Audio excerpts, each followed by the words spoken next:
I'm Nicola Tallant, and you're listening to Crime World, a podcast about criminals, drugs, and the sins of the underworld. We're Ireland's top podcast for 2025, and now we've got a new website. So if you want to learn more about crime and criminals, if you want stories, extras, and podcast subscriber specials, go to www.crimeworld.com. So the latest instalment in your campaign against our sporting heroes, Eimear, we're back to talk about DJ Carey. Yeah. This is like two worlds collide because we're talking about DJ Carey and the Kinahan. So it's my special subject and your special subject. Well, I suppose DJ Carey has been moved within the prison system. And it's an interesting story, actually, I suppose, because like prison is a melting pot. And DJ Carey obviously is one of our most legendary sports people, but he is now, I suppose, sharing a prison wing with some of the most infamous people in the state right now. Yeah, absolutely. And like, you don't know, it's funny because obviously we were, the resources quoted in the article we're going to talk about how, they wouldn't probably fancy somebody who pretended to have cancer that some of their relatives died of. And I was thinking, God, I don't think he'd fancy to be in there with some people who have like committed some of the most heinous gangland crimes in the country.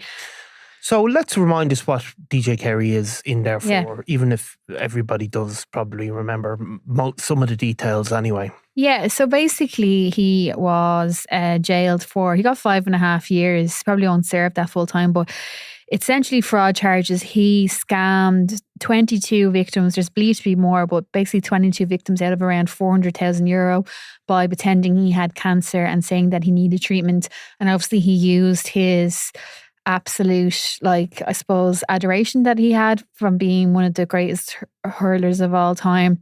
A lot of them were people in the sporting industry and people like Dennis O'Brien, who's obviously, a billionaire. So people with kind of very well known in different parts of different circles of Ireland. These were targeted by him. Yeah, and he sent them sort of effectively begging letters where he claimed, mostly I think he seemed to have said that he needed to go to the US for some sort of novel treatment.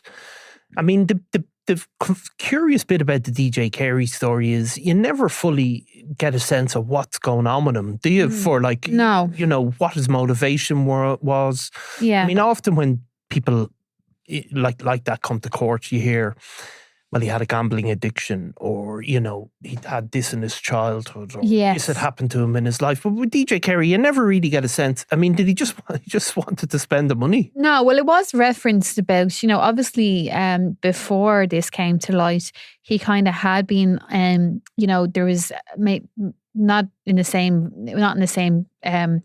level now, but obviously he had lost money. He had debt write down by a bank. I think AIB gave him a massive debt write down, which he was probably other people wouldn't have, normal people who were losing their homes wouldn't have been happy about. So he talked about that in the public in the past. So there was kind of suggestions that basically he was going broke and that he needed this. But as you said, it's probably not. But enough of it's definitely not enough of a justification, but it probably doesn't explain the whole thing. No, I mean, it doesn't. I mean, like hundreds of thousands of people had, debt problems at the same time. Yeah. And very few of them, I think, ended up pretending to have cancer and scamming people randomly. No, there hasn't been a full, I suppose it's an interest, and it's not just, it'd be an interesting sort of, deep dive into the human psyche, because obviously, as we've said before, and you kind of don't, because you're not probably the biggest GA fan, you don't, especially down the country, how much these people are held in high regard. So I don't know if there's a bit of that as well, where, he was basically living this life where he was constantly from the age of a young teenager told how amazing he was, got whatever he wanted. And does that, I don't know if this is the case, but does that go to people's heads where they basically just think that? I don't know. I mean, it's just such an unusual and sort of obviously an immoral crime. Yeah. I mean, it's not, not paying your VAT or something like that, which, people might have, a sort of an idea of a victimless crime, whether it is or not. But certainly this is a clear and obvious victims. 100%. But either way, he's put in prison. And what happens when guys like DJ Carey or, politicians or guards or, people that aren't from that world get sent to prison, they tend to initially be put somewhere, for a start, they're put in a prison that's close to where they might have family.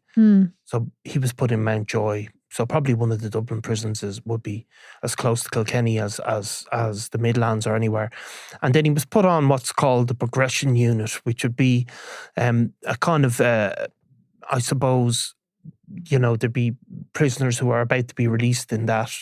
And I think he was working as a cleaner. But now he's been moved to D1 landing, which would be a whole other ball game.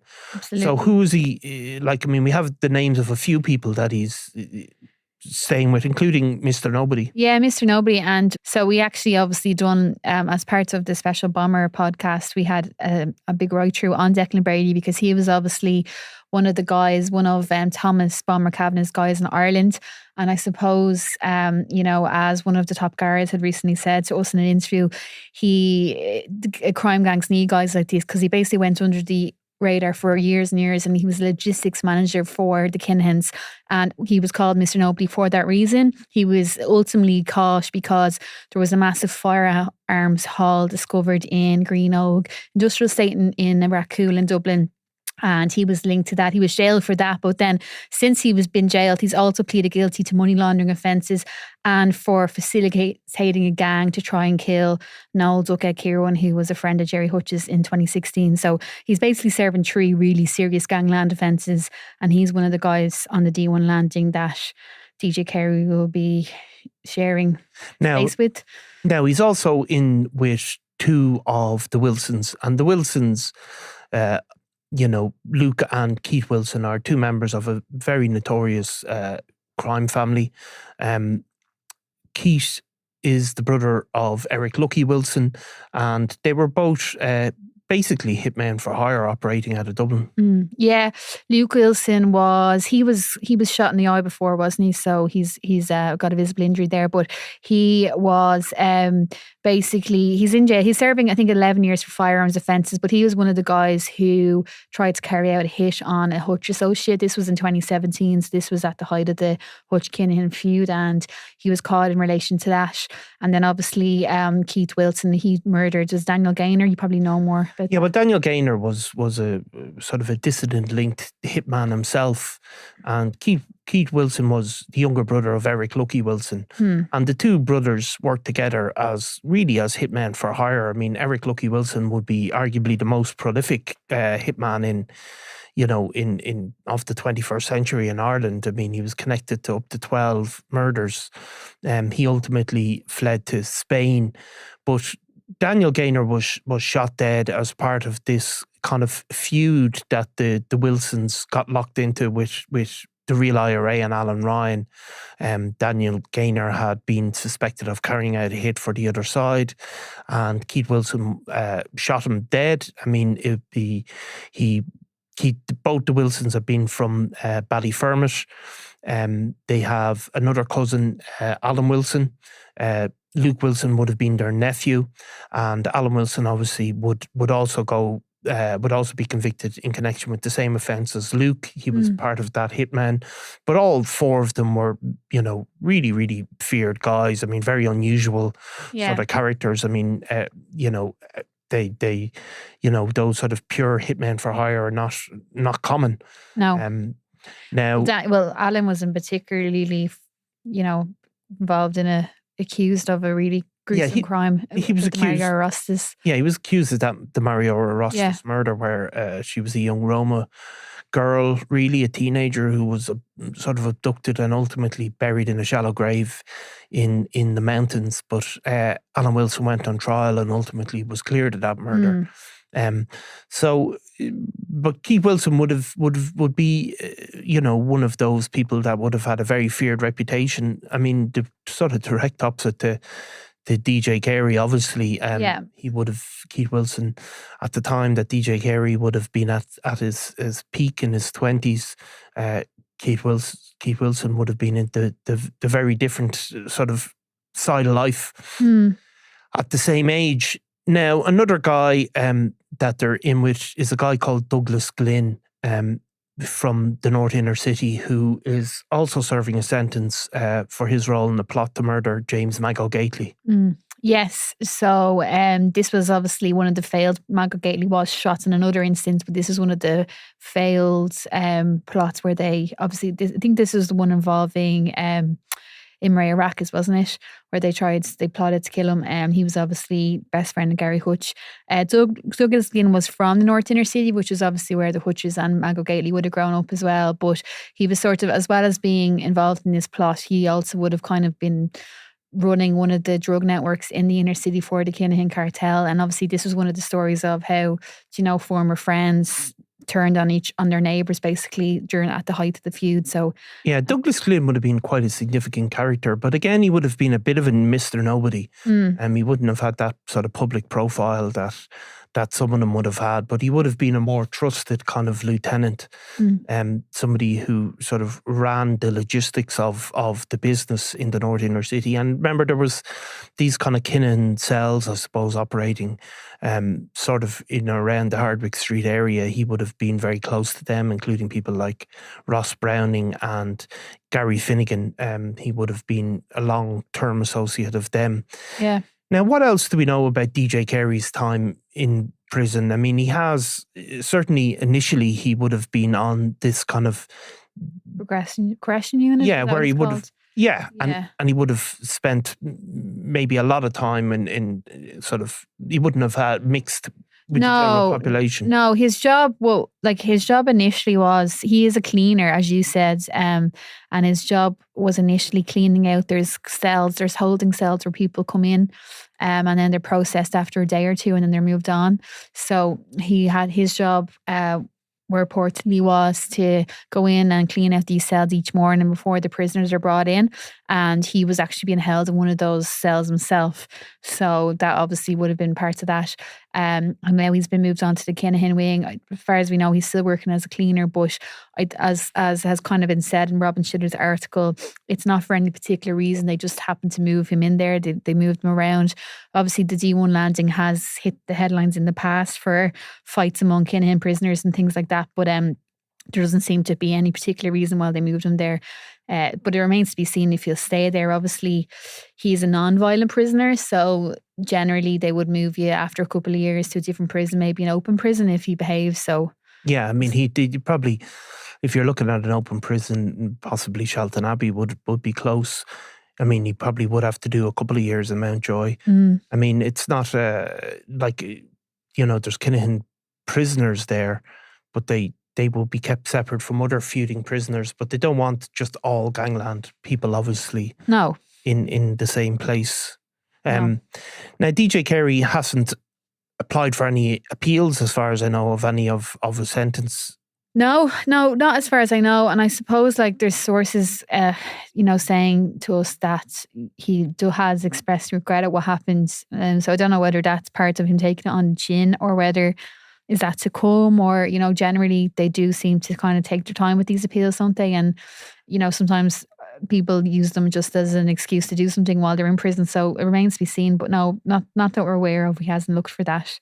Yeah. I mean, it was funny, all right, in some of the source quotes that they were, there's a certain morality that they might look down on Carey. Because they had relatives who might have died of cancer, and he was kind of scamming good people, and that probably is that type of way. Some I don't know if it's the Jerry Hutch mentality where they had no choice. The group of nothing, and they maybe look at this really famous sports star who had who had every opportunity and scammed people out of money. I don't know, people have different ways of justifying actions to themselves, don't they? So they do. Everybody's looking to look down on somebody else. Yeah, exactly. No doubt about that. Yeah. Just like you pick on me. I never look down. Well, I do look down. Yeah. But that's a height reference. Okay, Eimear. We'll come back for more bullying at a later point. Thanks, Niall. Thank you. If you're a crimeworld.com subscriber, you've probably already binged on our latest exclusive podcast series, The Regency 10 Years On, from the hit that changed gangland forever. This 6-part anniversary special revisits that fateful day when David Byrne was shot dead at the Northside Hotel, igniting a bloody feud between the Kinahan and Hutch gangs, one of the deadliest rivalries in Irish history. Here's a taste of the new series, exclusive to crimeworld.com subscribers. So that Friday was one of those really quiet days. I mean, we all knew that Daniel Kinahan was in Dublin for the Clash of the Clans boxing weigh-in. At least we knew he was due into Dublin the next day. That Clash of the Clans bout match had been heavily advertised. But the day itself there was just little going on. So there was very little happening that day. It's February. It's kind of a quiet enough time for news in general. And Alan Cherry and Ernie Leslie were on the road. They were at another story actually in Finglas. What was that, do you remember? Well, it was one of these classic sort of district court stories where a guy I think some teenagers had thrown stones at his car and he got out and slapped the teenager. Always great kind of human stories because some people feel sorry for the teenagers and some people don't. And so Alan had been out there. But the guy had moved on. He called out to his house to see if he wanted to talk. He'd moved on. He wasn't there.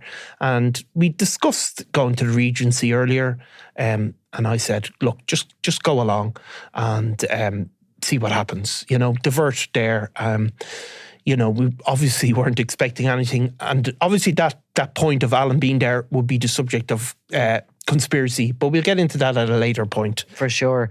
So it was a case really that day of, one thing hadn't worked out, so go to the next. But also there was definitely a general sense of if we could be there, just in case. Yes, and as you said, to see who was standing beside the Kinahans and who wasn't from that bigger organised crime group. So Alan and Ernie went out. I got a call. I think you got a call almost simultaneously, but I got a call from Alan. I'd spoken to him earlier on the day saying, see what happens. And he phoned me up and said, there's after been a shooting and I think we've got a picture. And I actually went, yeah, very funny. But of course, he stopped me and said, no, I'm serious. We're after, there's some guys come out with a gun, there's shots fired, and there's total and utter chaos. And, our first thought is, get yourself safe. I have to admit, my second thought was, I hope they did get good pictures. But, you're still thinking they have to get safe. I mean, I know you probably got a similar call because Ernie and Alan obviously were in the same Jeep.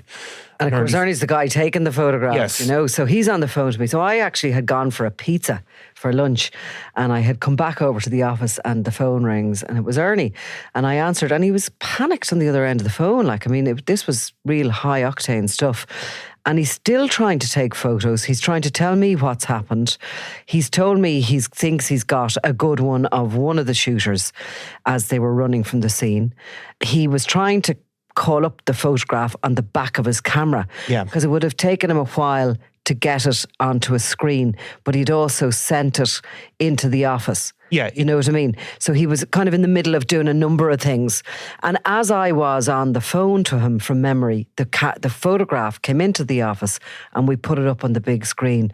And it was clear to see that this wasn't just one of the shooters as he suspected, but it was two. One of them was dressed as a woman. Which is, of course, there was also this confusing story about guards coming in with weapons, and obviously we know now that they weren't ERU guys, they were guys dressed as them.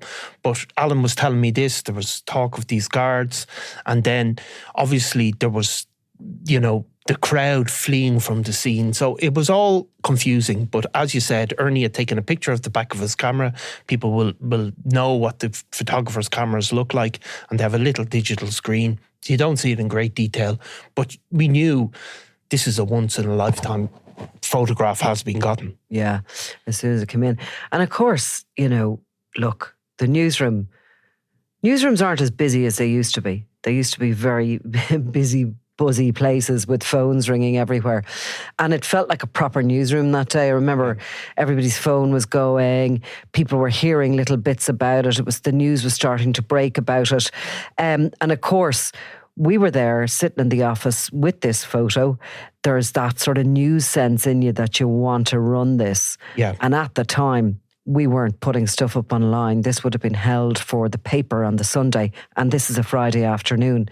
We had something really special here.